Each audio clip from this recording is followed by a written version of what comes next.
Buenas, agradezco la invitación a estar con ustedes ahora.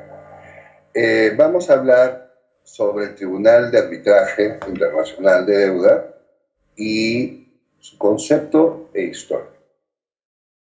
La historia comenzó a finales del siglo XIX cuando los estados del sur, los estados confederados de Estados Unidos, incumplieron con su servicio de deuda tras el final de la Guerra Civil y el gobierno federal estadounidense se resistió a reconocer la deuda de los estados confederados y pagarle a los tenedores de bonos británicos.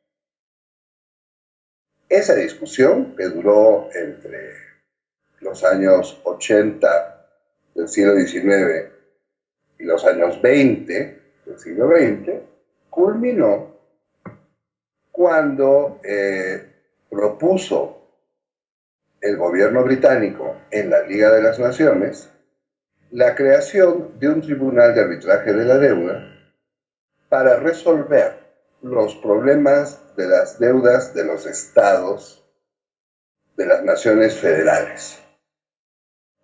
Esta idea fue discutida ampliamente en la Liga de las Naciones y luego fue vetada.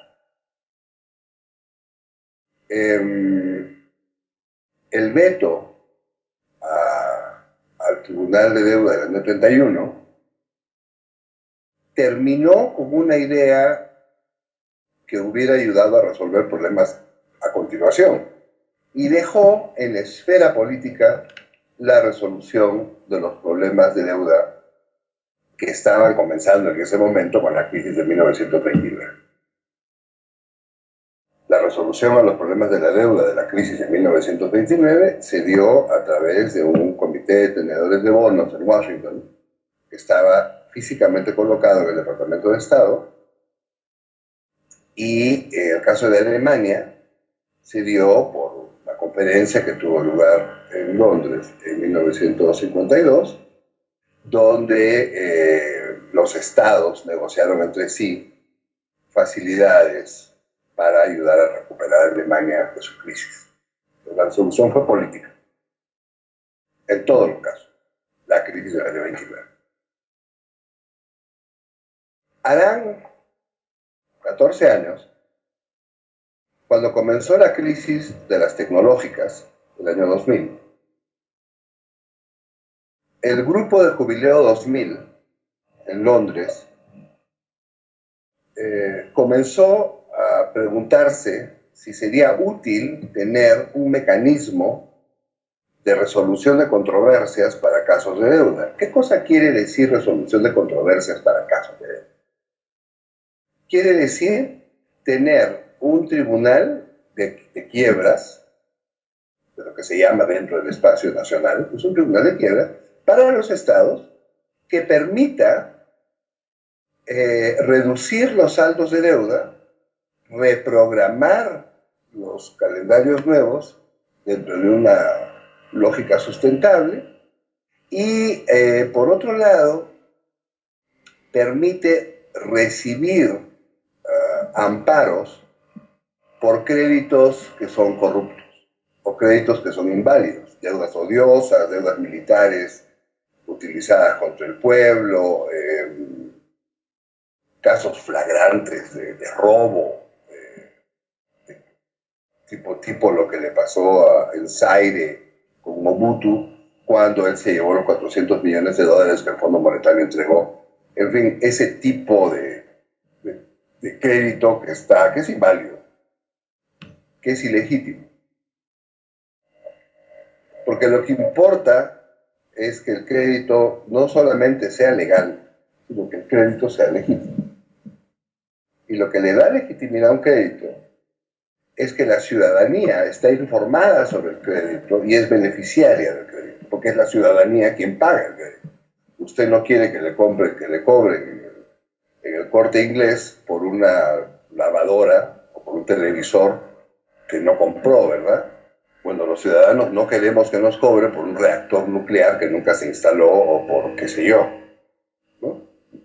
Entonces, pero esto no hay a dónde llevarlo. Actualmente, Si ustedes, como en el caso de las Filipinas, encuentran que hay un reactor nuclear en alguna parte que nunca ha sido utilizado y que en realidad es una broma, y el reactor nuclear ha costado varios miles de millones de dólares, ustedes no pueden impugnar eso, porque no hay a dónde.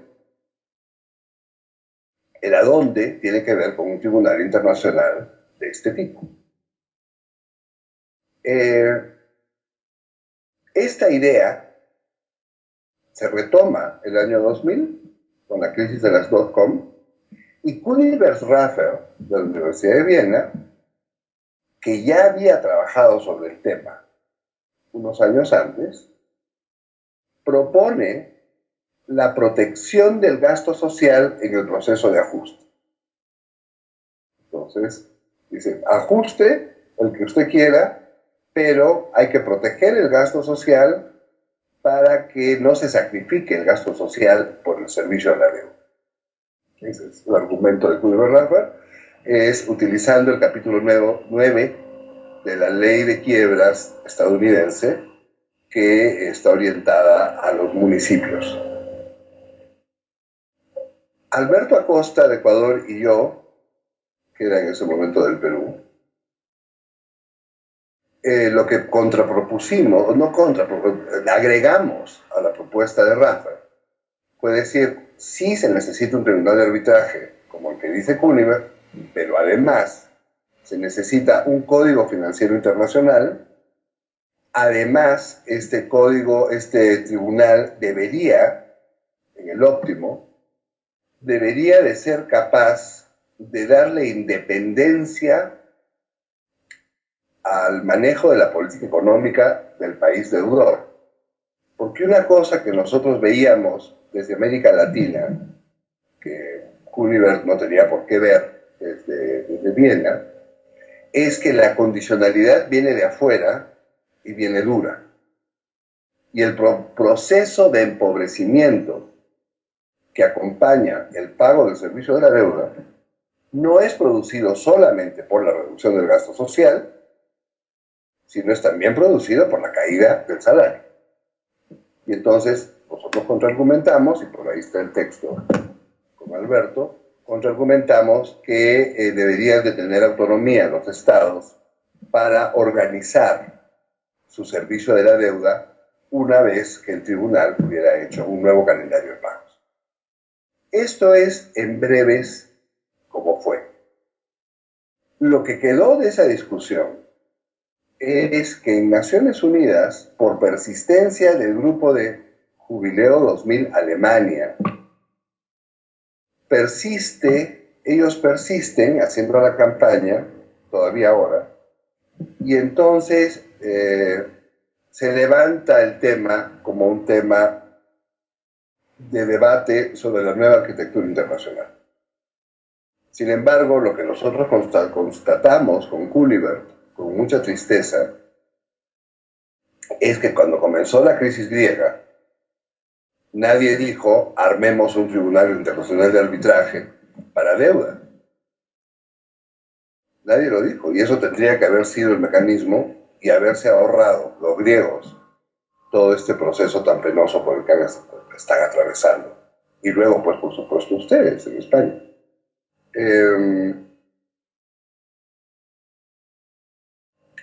Tengo la impresión que hay un impasse entre los intereses de los tenedores de bonos y los intereses de los ciudadanos.